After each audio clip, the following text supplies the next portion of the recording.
Hey guys, Eric here. So a couple of weeks ago, I explored the idea of what would have happened if RWBY told the truth in episode 2 of volume 7. It was my opinion that not much would have changed in terms of the overall plot, but our heroes would be better positioned to respond to Salem. So now that I've said my bit, let's see what some of you had to say on the topic. But before we start, just try not to be a dick to anyone mentioned in this if you disagree with them, okay? That's just not cool. Our first comment comes in from LockeLynx, and they write, "They probably have to face the consequences for their actions, particularly for stealing Elysian military equipment and endangering the city of Argus and the potential political tensions too. As for the topic of Osmond to Ironwood, he was a close friend of his and his leader, and they emotionally compromised the one person who could give any form of accurate help to fend off Salem. Needless to say, they'd be in the hot seat for a bit, but Ironwood would nevertheless be glad they told him the truth." Alright, I'll do this back to front. Yep, I'd say it's going to be very difficult for our heroes to rebuild that trust going to Volume 8, and I think Oscar would be able to tell us all about that.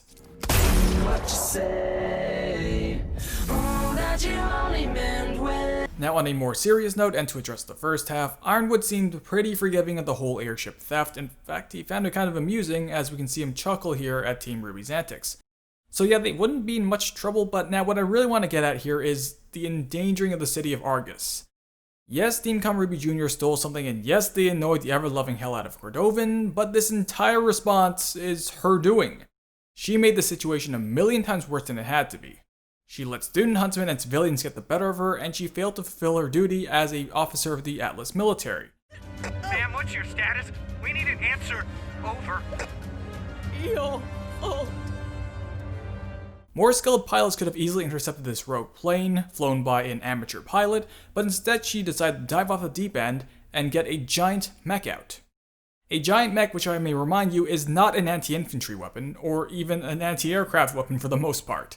It really is a small wonder that she was stuck out here in left field by Atlas High Command. Or maybe Atlas just wanted to get you as far from the kingdom as possible. Really, could you imagine dealing with her 24/7? Now, I've seen this argument, but it's illegal, being presented quite often when it comes to the aircraft theft. Now, this isn't entirely related to LockeLynx's comment, by the way. It's just something that I saw a lot of in the comments. There seems to be this notion that the law is the be-all, end-all source when it comes to morality, and I certainly don't think that to be entirely true. The law isn't perfect, you know. It's certainly not equal. But really, I'm not going to dive into philosophies that is beyond the scope of this channel. But in terms of the story, now put yourself in Team RWBY's shoes.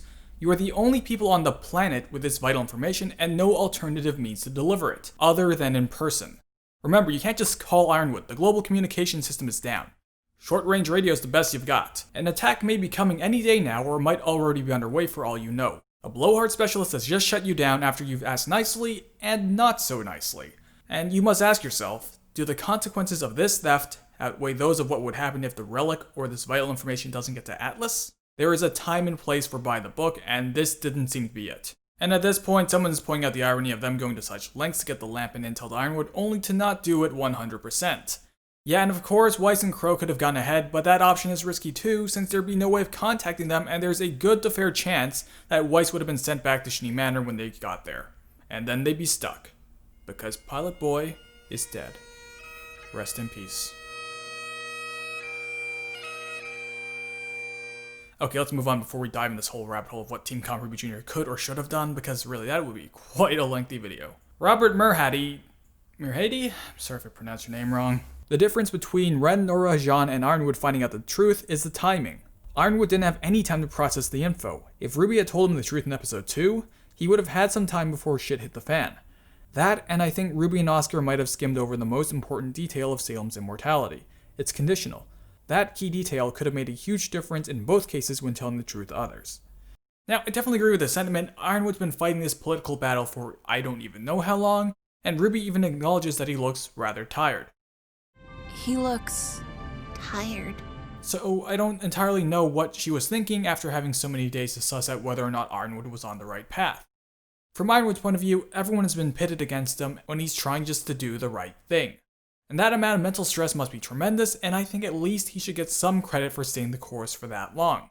Even if what happens next isn't quite what most of us were hoping for. Now, I can't entirely be sure if they skimmed through that conditional part you're alluding to, since these conversations were cut for time, but given James's reaction here, let's just say if I were a betting man, I'd say that they left that bit out, or just tuned out as soon as Oscar said those words. Alright, let's do one I don't quite agree with. I'll react to this one line by line since it is quite the essay.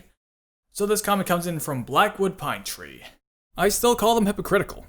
Yeah, I can't really dispute that when they're doing the thing that they yelled at Osmond for doing, but I don't want to hold their feet to the fire too much since they're young adults being put in a tremendously difficult situation, and they were yelling here right after a life or death situation with civilian lives on the line as well, but that's another topic. But if I had to guess, Ironwood would probably start making preparations to evacuate Mantle and Atlas to avoid casualties. The reason he'd give would be the reveal of Salem. Ironwood is still a general and a human. He isn't some crazy madman. He's scared and at this point considers himself alone in the fight against Salem. Alright, I see some problems with this coming up. As for this bit right here, I think we're going beyond the bounds of the hypothetical. This scene right here is when the truth bomb would be dropped, so this dialogue here might not even happen as far as we know. The total evacuation would probably be called Operation Scattered Winds, my own name. I think it sounds cool, as Atlas and Mantle would be scattered to the winds, leaving only the army of Atlas to fight Salem. And even then, the majority of human/fauna soldiers would be sent with their families, while those who choose to remain and draw Salem's fire, buying time to finish the escape. Alright, so the main thing I want to question here is, why would Salem still be compelled to fight Atlas? Why would Ironwood be compelled to immediately evacuate everyone? We'll start with Salem's side. So she has been shown to be completely patient waiting for openings, and if they abandoned Atlas of their own volition, they just conceded their entire economy, military-industrial complex, and the security of a kingdom with rather high walls. And what's more, they'll probably burden another kingdom with all these refugees. We know from the books that Vacuo is having its own problems with refugees, so adding more onto that would just compound the issue. Yeah, they could also go to Mistral too, but yeah, once again, the same problem arises. And we have to remember, at this point in the story, Ironwood doesn't know when or if an attack is even coming. So for him to jump the gun and evacuate everyone and prematurely reveal Salem, that's putting down a lot of cards that he doesn't have to play right now. And if we're being quite cynical here, if Ironwood's already paranoid that there's an infiltrator, who's to say she won't attack the civilian transports when they're en route? And yes, she could go there for the relics, but there are more valuable targets in the skies. It's shown that Salem doesn't really care about civilian casualties on the ground, so it's not impossible for her to do this. Yes, she could still be compelled to attack for the sake of the relic, at which point, yep, totally plausible. She would attack for the relic. Ironwood may also take the staff from Atlas and lower it to the ground, handing it off to Team RWBY and company to take it to Vacuo for it to be locked away with the Sword of Destruction. Now after that, what could happen is 2 different playthroughs. Okay, removing the staff is problematic for a couple of reasons. I'd say it's quite safe and it's safe right now, but of course access to the relic is also quite important. The other thing I want to call into question is, can the city be lowered safely in the first place? Because we don't see any visible propulsion mechanisms, we don't know if these airships can tow it successfully. Now the rest of this is just a hypothetical to 2 playthroughs. There will be linked to the description down below to this comment if you want to read it, but for brevity we will be moving on. Floor Cell 112 writes, okay, but all that aside, can we talk about how dumb lifting an entire city is? Not only are citizens in constant peril of crashing and burning in the event of a device that's facilitating levitation malfunctioning, or in this case the removal of an ancient relic that's literally the only thing keeping Atlas up, but sounds like such a system would cause nothing but class division. Those above always seeing themselves more important and above those on the surface, both literally and very figuratively.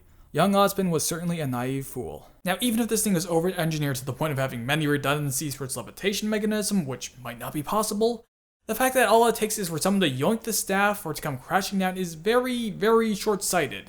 We do see the glow of gravity dust here, but that's probably just to keep this ring floating and to lend credence to the official story that it's dust doing the heavy lifting here. And if I'm being quite cynical, I think Oz wanted something that would primarily protect the relic, and the inspirational thing was just a nice side effect. But that's not without consequences either. Do these people look hopeful right now? Do they look happy? Okay, maybe it's not all doom and gloom since people seem to live happy and productive lives in Mantle as well. But we see 2 very different realities being portrayed at times. When the rich are living up in Atlas, Mantle's bearing the brunt of Ironwood's policies. The very thing that Atlas was meant to do in the first place has been turned on its head. Salem didn't need any direct action here. They did this to themselves. And that concludes this revisit of my RWBY thoughts. Thanks everyone who participated in the discussion. If you liked that video, be sure to give it a thumbs up, and also be sure to subscribe and have notifications on, as I'll be looking at Salem's motivations in next time's video. Thanks for watching.